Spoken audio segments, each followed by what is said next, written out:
Yeah.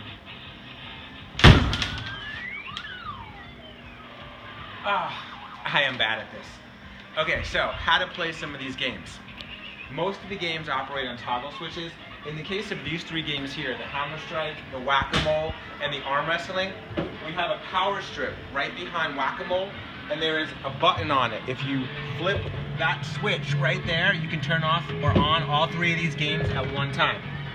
When you want to play whack-a-mole, you simply press the blue button down here, and then you go ahead and you start beating up on the poor moles. Keep in mind, your score will be displayed here as you play, but a second or two after you're done with the game, the number will change to the number of tickets you would win at a commercial location and a help screen. That's because we don't print tickets because we're not a commercial location in the sense of like a Dave & Buster's arcade. So as a result, pay close attention to your score at the end if you want to know what it is. The arm wrestling, you'll be able to play by pressing the red button right there, and then you can choose if you're male, female, and you can choose your opponent, and then you play 3 rounds to win the game.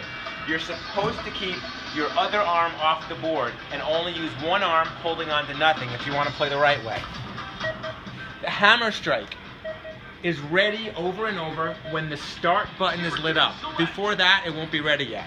Most hits that are a little bit soft, like mine was, are going to register at 62. If you give it a really strong whack, you can get up into the 6 and 700s. And in one case, as of this video time, the high score of 812, which was actually scored by my daughter Baden. Now the Mirror Me, sometimes people will leave it mid-program and you have to do whatever it says. I'm taking it from the start.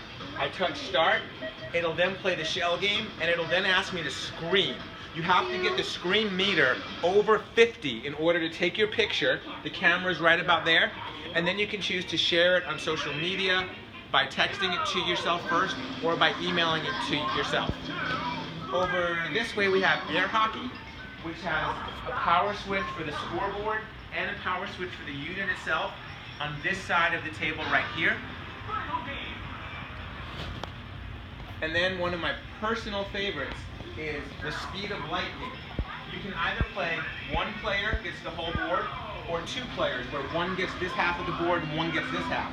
The object is to smack the lights as they light up. You can press them hard, but don't go too crazy. If you hit one that's not lit, you lose points, so it's very important to try to focus just on the ones that are lit as fast as you can. To start the game, you press the blue button to give it credits. Every time you press it 3 or 4 times, you get 1 credit. So if you want to play 2 players, you need to press it 6 to 8 times until you get enough credits for 2 people to play. At the end of the game, everything will light up at once for 3 seconds for you to go crazy and get bonus points touching all of them. Lastly, over here we have our classic midway games.